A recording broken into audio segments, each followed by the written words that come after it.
Untuk kali ini saya akan tunjukkan kita akan sambung ke teruskan dengan chapter 5. Okay, chapter 5 adalah berkenaan dengan preliminary estimating method. Okay. Preliminary estimating method merupakan cara yang kita gunakan untuk estimate anggaran awal harga sesebuah projek. Okay, so actually projek ada banyak jenis. Okay, sama ada projek bangunan, pembinaan bangunan ataupun projek pembinaan infrastruktur sama ada jalan raya, kerja-kerja pemerintahan ataupun sewerage system.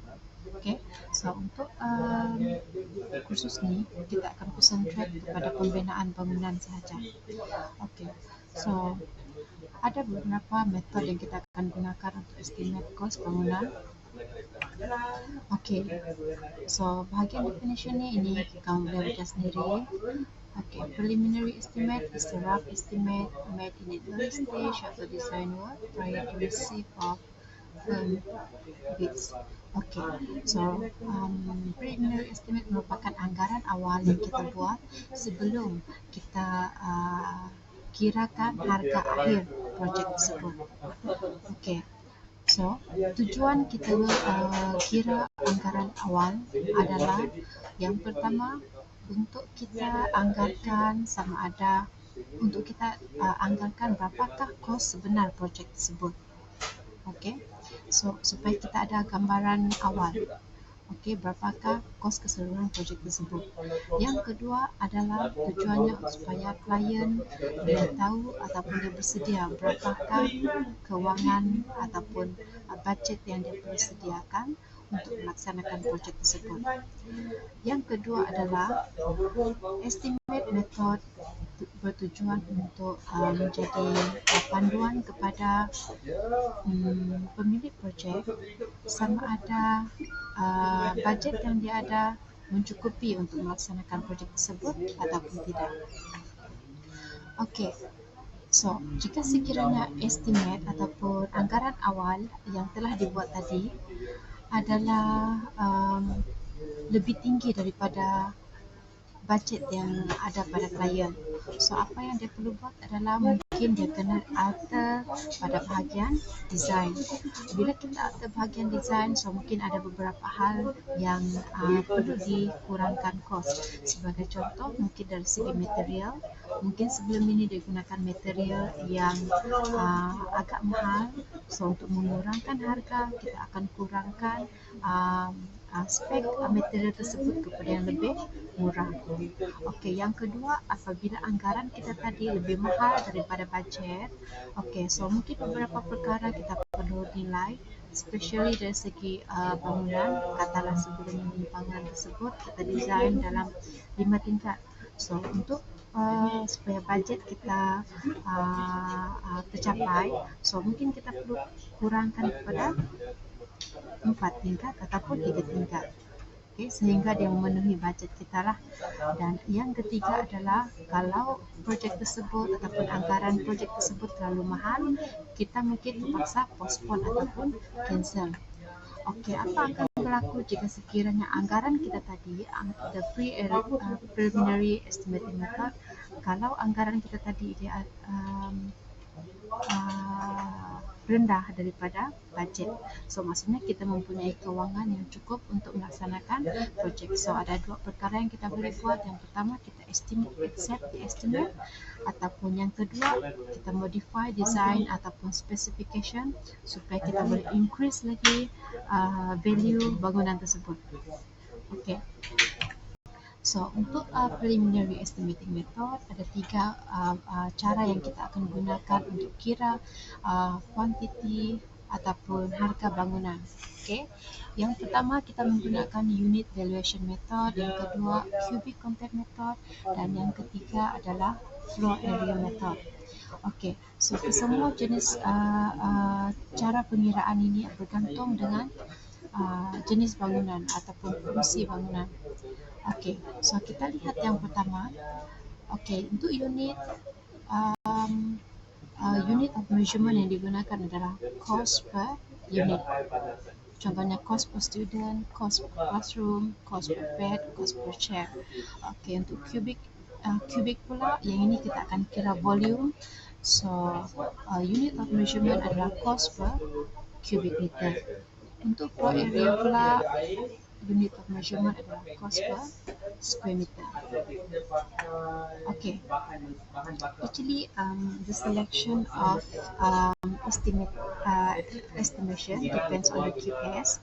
Satu lagi depends on the type of building lah, mana satu cara yang lebih mudah dan cepat. Okay, so yang pertama sekali kita lihat untuk unit method. Untuk unit method selalunya dia adalah berdasarkan kepada building function ataupun apa fungsi bangunan tersebut.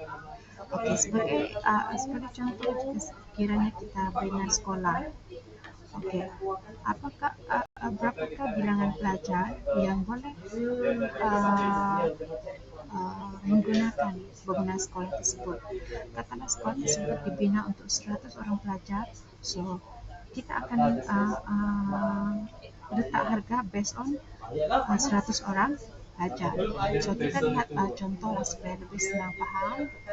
Okay, so unit method ni kita akan lihat population lah. Okay, kegunaan unit method adalah, okay, so formula yang kita akan gunakan untuk unit method adalah cost per unit darab dengan jumlah unit. Okay, so cost per unit times number of unit. Okay, so ini sajalah kita kena tahu berapakah jumlah unit dalam sebuah bangunan. Okay, so kita lihat contoh yang pertama. Estimate the total cost to build a mosque to house a congregation of 500 individuals. From a suitable cost data, get the cost per congregation of a similar mosque that has been updated. Let us say that the cost is 1,400 per individual. So yang ini senang sebab dalam soalan ni dia kata kos untuk seorang adalah 1,400. Okay, 1,400 ni maksudnya adalah apabila seorang berdiri di atas bangunan, kos tersebut adalah termasuk konkrit yang dia pakai, konkrit yang digunakan, tiles, besi dan apa-apa peralatan yang digunakan untuk membina lah. Okey, dalam untuk satu orang apabila dia berdiri dan kawasan sekitar dia, okey, berapakah kos yang terlibat? Okey, so katalah dalam pengiraan previous calculation kita dapati bahawa seorang individu kos dia 1,400.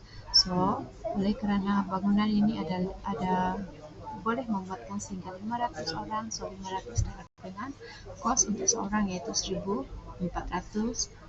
So dapatlah kita 7 juta. Okay, so yang ini senang.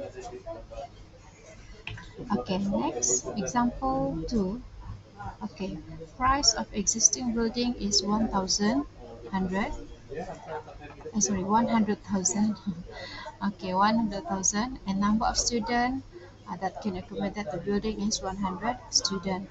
So the price rate per unit ataupun harga untuk seorang pelajar adalah 100,000 divided by 100. So kita akan dapat 1,000 per student. Okey, katalah kita gunakan informasi tadi untuk membina bangunan yang baru.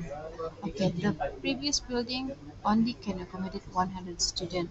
For the new building, this new building will accommodate about 200 students. So the new price will be 200 times 100 per student. So cost keseluruhan adalah 200,000. So yang ini pun senang, so pengiraan adalah basic lah. Okay, pengiraan kadar sahaja. Okay, example yang ketiga adalah cost of completed school project is 5.5 million. Okay, 5.5 million, and then number of student 250.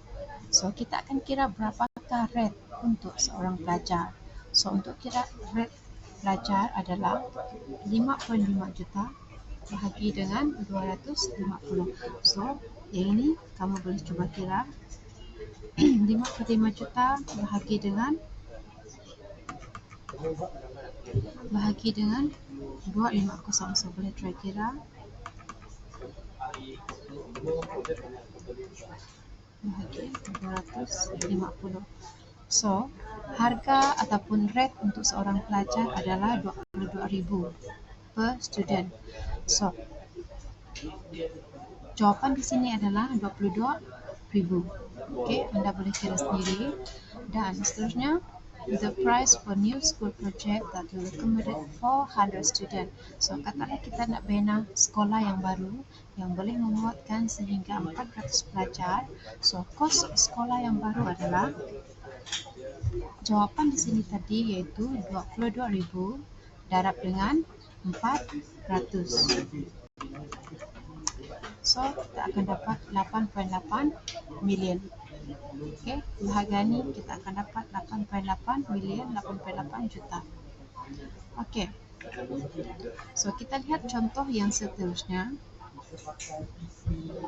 Example 4, based on the information given, prepare the rough cost estimate of a hostel building which accommodate 2,000 students, taking into consideration the rising cost of 20% due to changes in material labor costs.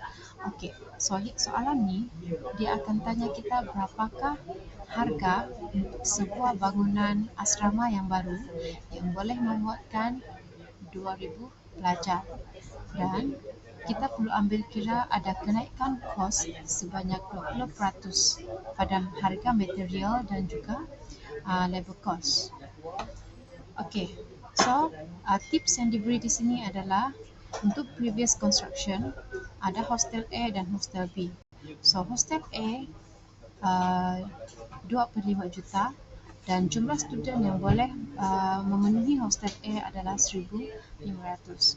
Hostel B pula, construction cost adalah 2 juta dan jumlah pelajar adalah 1,000. So, apa yang kita perlu buat adalah cari rate pada hostel A dan hostel B. Okey. So, anda boleh kira hostel A, rate untuk hostel A adalah 2.5 juta, okay, bahagi dengan 1,500, anda akan dapat rate 1,666.67 per student. Untuk hostel B pula, rate adalah 2 juta bahagi dengan 1,000, so anda akan dapat 2,000 per student. Okey. Actually, jawapan memang dah ada di sini. Okey, ini adalah cara untuk kira rate untuk hostel A dan ini adalah rate untuk hostel B. Okey, setelah kita dapatkan rate tadi, okey, anda perlu cari average cost per unit. Okey, so ada dua hostel tadi, hostel A dan hostel B. So, untuk cari average, okey, ambil rate pertama untuk hostel A dan rate untuk hostel B, tambahkan kedua-dua and then kita kena bahagi dengan 2 untuk mendapatkan average cost per unit. Okay. Kita bahagi 2 sebab ada 2 hostel yang terlibat iaitu hostel A dan hostel B. So, 1,833.34 merupakan average cost per unit. Okey, di dalam soalan tadi dia kata ada 20% kenaikan dari segi material dan labor cost. Okey, so kita akan darabkan 20% daripada 1,833. So kita akan dapat 366.67. So 366.67 ni merupakan 20% daripada average cost ni tadi. Okay, so total cost per unit, tambahkan 20% dan average cost per unit tadi. So, kita akan dapat 2,200.01 per student. So, untuk harga construction cost for the new hostel will be 2,200.01 times 2,000. So, anda akan dapat total keseluruhan bangunan adalah 4.4 juta. Okay. Okay. Yang seterusnya adalah cubic content method. Okay, in Malaysia, this method is seldom or rarely used. Only in certain cases it is utilized. To calculate the space, we just need to be air conditioned. To calculate the space that needs mechanical ventilation.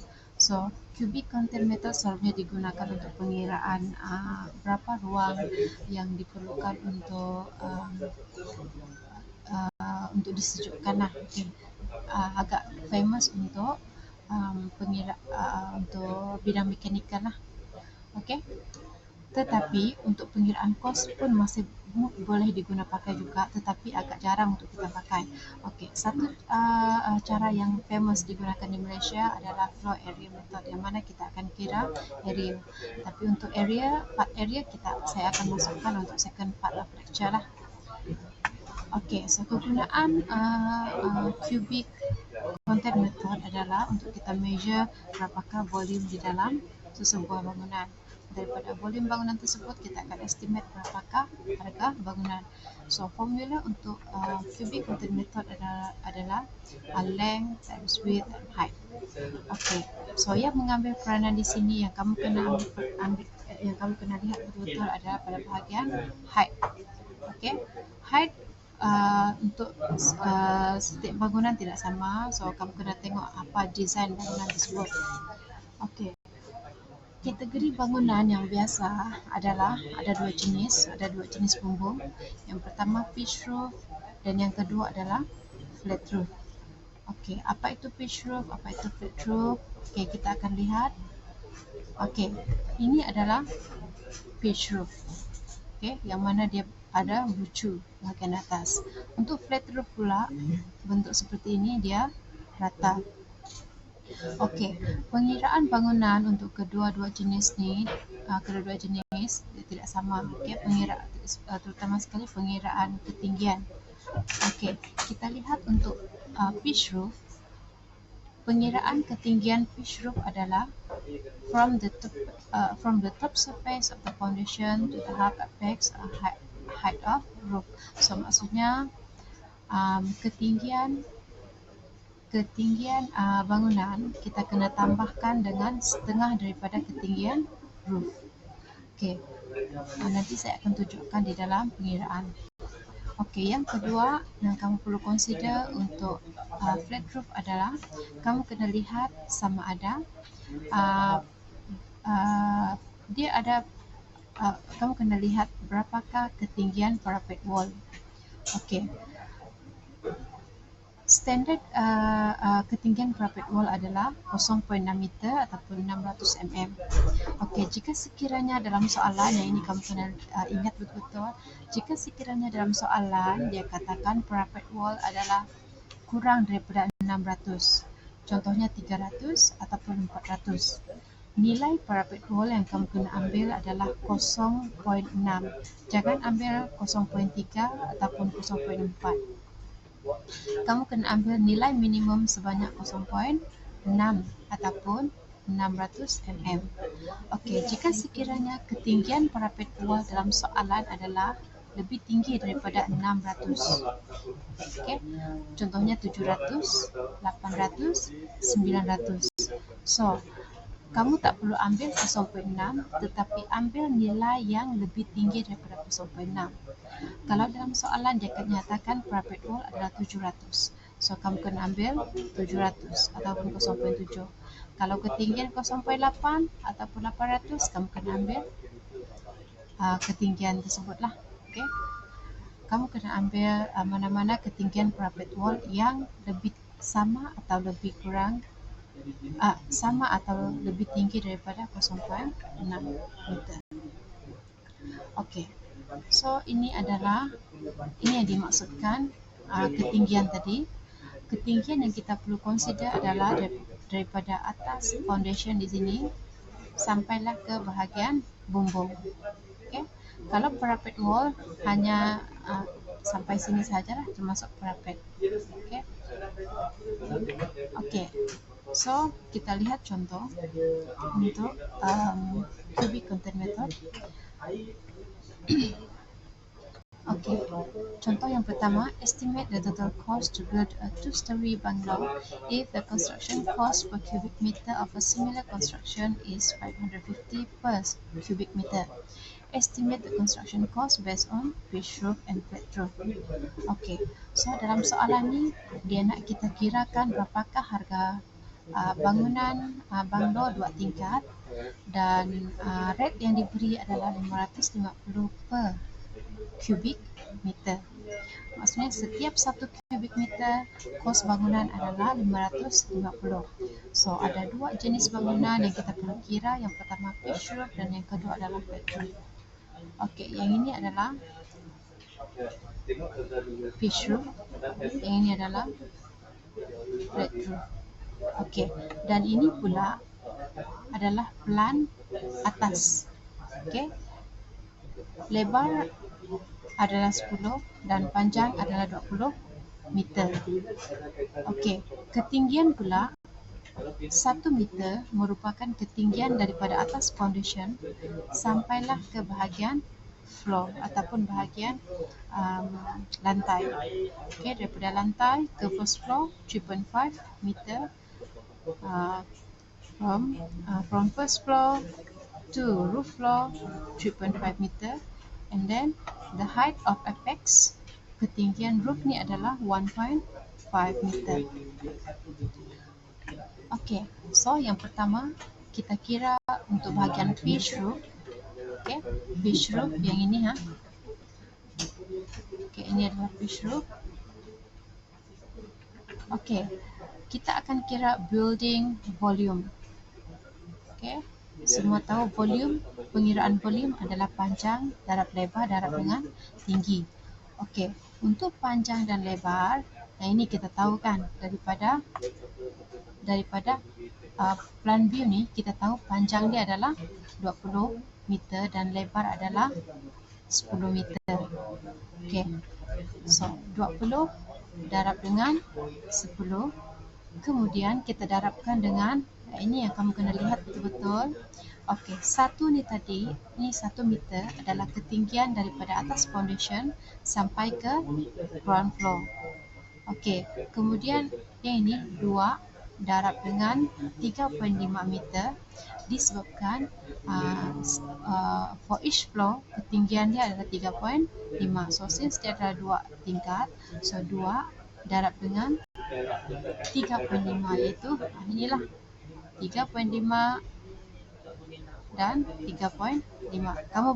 Kamu kalau tak payah darab pun boleh, kamu just tambah 1 tambah 3.5 tambah 3.5 pun boleh juga. Okey, kemudian yang ini kamu kena lihat betul-betul. Okey, dalam ni dia darabkan dengan 1/2 ataupun 0.5. Okey, setiap untuk pitch roof, setiap ketinggian apex, setiap ketinggian roof mestilah didarabkan dengan 0.5 ataupun 1/2. Okey, so selesaikan di dalam kurungan ni dahulu untuk dapatkan ketinggian. So panjang darab lebar darab tinggi. 8.75 ni tadi adalah ketinggian bangunan yang kita dapatkan.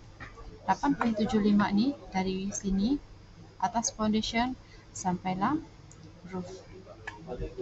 Okey, so building volume yang kita dapat adalah 1750 cubic meter. Okey, so total building cost adalah 1750 cubic meter. Kemudian kita darabkan dengan cost per cubic meter seperti yang dalam soalan tadi, 550 per cubic meter. So dapatlah total cost of the building is 962,500.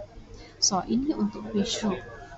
Okey, jika sekiranya flat roof pula, okey, flat roof panjang darab dengan lebar darab dengan ketinggian. Okey, satu adalah ketinggian daripada foundation, yang ini ketinggian ground floor and first floor, dan 0.6 ni adalah parapet wall. Okey, kalau dalam soalan dia tidak nyatakan berapakah ketinggian parapet wall, tetapi dia sebut flat roof, kamu wajib tambahkan 0.6 pada pengiraan height. Okey, wajib letakkan 0.6. Okey, jika sekiranya, saya ulang sekali lagi, jika sekiranya nilai parapet wall dalam soalan adalah kurang daripada 0.6, so jangan ambil nilai yang kurang, tetapi ambil nilai 0.6. Jika nilai parapet wall yang dalam soalan lebih daripada 0.6, maka ambil nilai yang lebih tinggi. Okey, so ini building volume adalah panjang darab lebar darab dengan tinggi, so dapatlah 1720 cubic meter. So total building cost adalah volume times cost per cubic meter. So dapatlah kita 946,000 ringgit. Okey, so itu untuk flat roof. Okey, example yang kedua. Okay, based on the following diagram, estimate the total cost of construction of proposed building using cubic volume method. Assume previous building cost per, ini bukan cubic meter tetapi bukan meter square, tetapi dia adalah cubic meter. Okay, assume previous building cost is 350 ringgit per cubic meter. Okay, so kalau kita lihat pada plan, ini adalah pandangan tepi. Ada dua jenis bangunan yang bersambung di sini. Okey, yang pertama adalah flat roof. Ini adalah kawasan flat roof. Dan ini pula adalah kawasan pitch roof. Okey, ketinggian flat roof adalah 9.5 meter. Dan untuk pitch roof pula, ketinggian adalah 4 meter tambah dengan setengah daripada apex. Okey, so kita lihat solution. Okey, ini adalah plan view. Plan view maksudnya kita lihat bangunan ini daripada atas lah. Okey, so ini adalah lebar untuk flat roof tadi. Flat roof luas panjang dia lebar flat roof adalah 7 meter dan panjang dia adalah 4.5 meter. Okey, untuk pitch roof pula, lebar dia adalah 4 meter, panjang adalah 1.5 meter. Okey, so kita lihat volume of flat roof. Okey, 7 darab dengan 4.5. So, dari manakah 7 dan 4.5? Okey, 7 adalah lebar tadi darab dengan panjang dia 4.5. So 7 darab 4.5. Okey, semua pengiraan kamu kena convert kepada meter dahulu. Jangan gunakan milimeter. Okey. So yang ini kita dah convert kepada meter. So 7 darab dengan 4.5, kemudian darabkan dengan ketinggian flat roof. Seperti yang saya katakan tadi, walaupun dalam soalan dia tidak nyatakan berapakah ketinggian parapet wall, tetapi jika dia adalah flat roof, kamu wajib tambahkan 0.6. So ketinggian bangunan ini adalah 9.5 tambah 0.6. So dapatlah 10.1. So volume keseluruhan adalah 7 darab 4.5 darab dengan 10.1. Kita akan dapat 318.15 cubic meter. So ini adalah volume of flat roof. Untuk pitch roof pula, volume adalah Okey, 4 darab 1.5, kita lihat di sini 4. Ini adalah 4,000 bersama dengan 4 meter darab dengan 1.5 meter. Kemudian darab dengan height. Okey, ketinggian bangunan adalah, okey, kalau kamu lihat di sini ketinggian dia adalah 4. Okey, 4 darab dengan setengah daripada ketinggian apex. Setengah daripada 2000 ni ataupun setengah daripada 2 meter. So setengah ni bermaksud 1 meter lah kan. Okey. So 4 tambah dengan setengah daripada 2 meter. Maksudnya 4 tambah 1, so dapatlah 5. So panjang, darab lebar, darab tinggi, dapatlah kita 30 meter. So cost of proposed building, tambahkan volume of flat roof, tambah dengan pitch roof, kemudian darabkan dengan rate bangunan tadi, iaitu 350. So 350 ini typing error, bukan RM35, ini 350. So 350 darab dengan 348.15. So kos keseluruhan bangunan adalah 121,852.50 sen. Okay, so itu sahaja untuk first part of the chapter 5.